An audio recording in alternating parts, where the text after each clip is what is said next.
Perkenalkan, nama saya Samonika, saya dari akuntansi B 2019 dengan NIM 7211419114. Kali ini dalam mata kuliah Sistem Informasi Manajemen, saya akan membahas materi pada bab 8 mengenai informasi dalam praktik. Informasi sebagai salah satu faktor penting penentu keberhasilan sistem pemrosesan transaksi. Faktor penting penentu keberhasilan atau disebut dengan Critical Success Factor atau CSF merupakan beberapa aktivitas yang dapat mempengaruhi sukses atau gagalnya suatu perencanaan sebuah organisasi. Contohnya, data industri kendaraan bermotor yang diyakini sebagai CSF adalah model, jaringan dealer yang efisien, dan pengendalian biaya produksi yang ketat. Sehingga perusahaan akan berfokus pada CSF-nya, dan sehingga dapat memantau sejauh mana mereka telah mencapai tujuan dari suatu perencanaan yang telah dibuatnya. Lalu sistem pemrosesan transaksi adalah sistem informasi yang mengumpulkan data yang menguraikan aktivitas perusahaan, mengubah data menjadi informasi, dan menyediakan informasi tersebut bagi para pengguna yang terdapat di dalam maupun di luar perusahaan.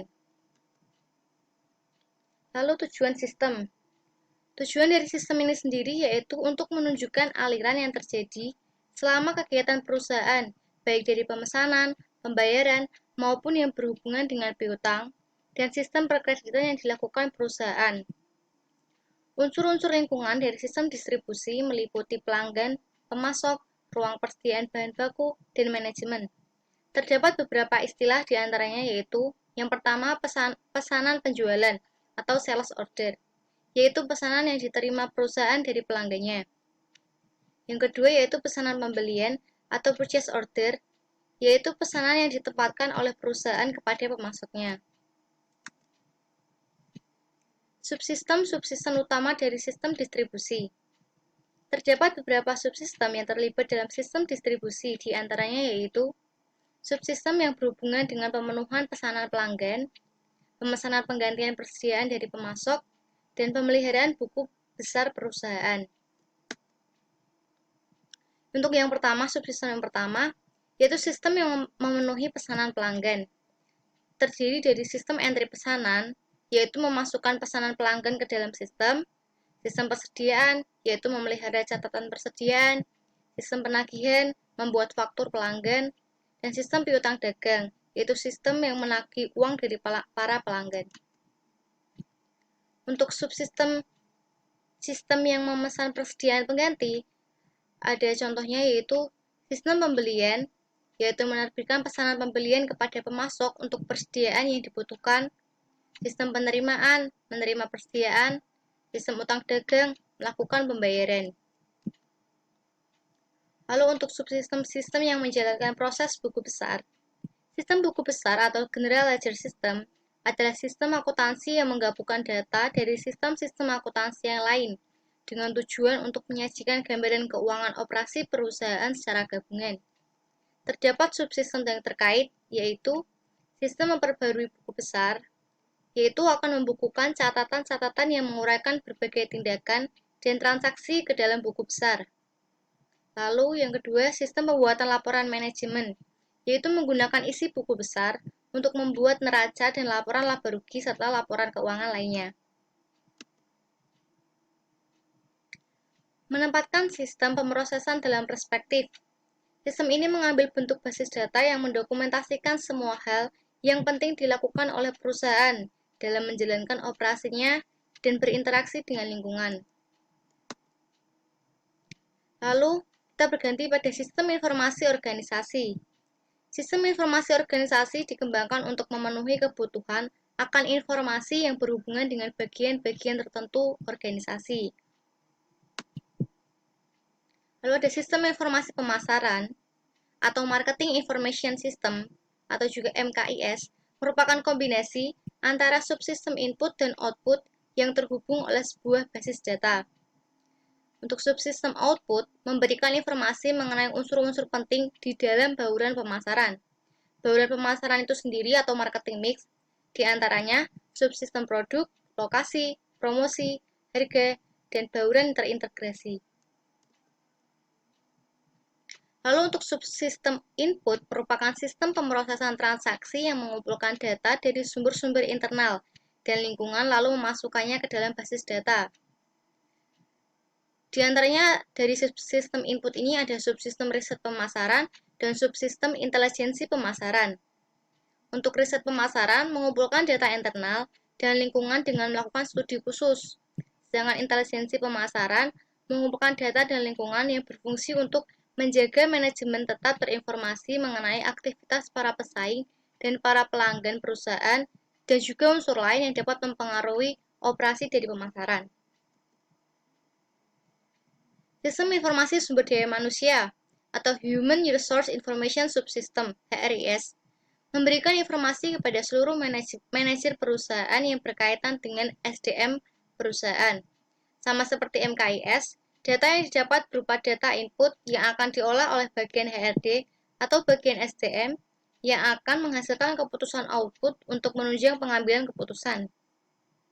Aspek yang ditangani diantaranya yaitu mengenai perencanaan, rekrutmen, pengelolaan tenaga kerja, kompensasi karyawan, tunjangan karyawan, dan laporan SDM yang dibutuhkan lingkungan maupun instansi pemerintah. Sistem Informasi Manufaktur atau Manufacturing Information System memberikan informasi kepada seluruh manajer perusahaan yang berkaitan dengan operasi manufaktur perusahaan. Sama seperti HRIS dan MKIS, subsistem rekayasa industri terdiri atas aktivitas-aktivitas yang dilakukan oleh para teknisi industri atau industrial engineering mengenai produk, persediaan, mutu, dan biaya. Lalu ada juga Sistem Informasi Keuangan atau Financial Information System, memberikan informasi kepada seluruh manajer perusahaan yang berkaitan dengan aktivitas keuangan perusahaan. Selain sistem yang digunakan hampir sama, namun yang ditekankan yaitu pada aktivitas output yang penting meliputi peramalan tren perekonomian masa depan, mengelola aliran dana yang melalui perusahaan, dan mengendalikan keuangan perusahaan. Lalu ada sistem informasi eksekutif atau Executive Information System (AIS) adalah suatu sistem yang memberikan informasi kepada para manajer di tingkat yang lebih tinggi atas kinerja perusahaan secara keseluruhan. Digunakan pula istilah sistem pendukung eksekutif atau Executive Support System (ESS). Lalu ada manajemen hubungan dengan pelanggan. Adalah manajemen hubungan antara perusahaan dengan pelanggan sehingga baik perusahaan maupun pelanggannya akan menerima nilai maksimum dari hubungan ini. Customer Relationship Management atau CRM adalah manajemen hubungan antara perusahaan dengan pelanggannya, sehingga antara perusahaan dan pelanggannya akan menerima nilai maksimum dari hubungan ini.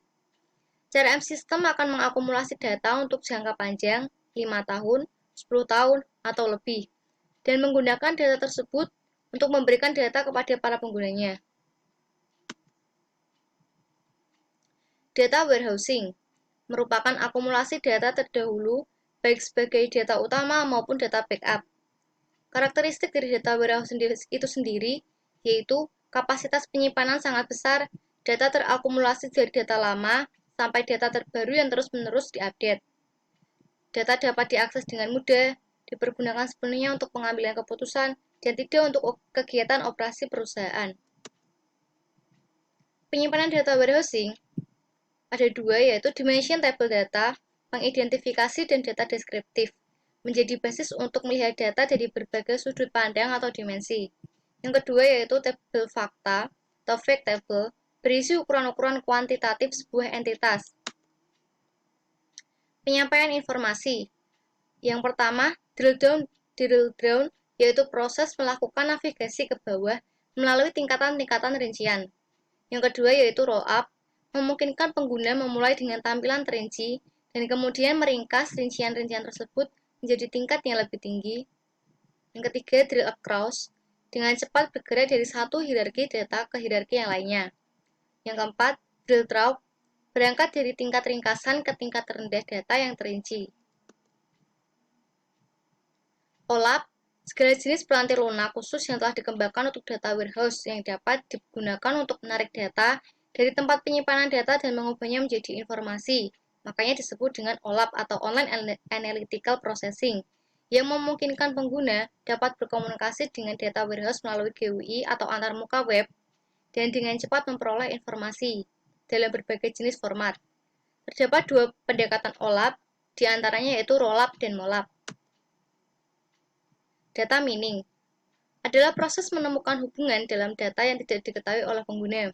Terdapat dua cara dasar untuk melakukan data mining, yaitu verifikasi hipotesis atau hypothesis verification dan penemuan pengetahuan atau knowledge discovery. Sekian dari saya mengenai bab 8. Apabila ada salah kata, saya mohon maaf. Terima kasih.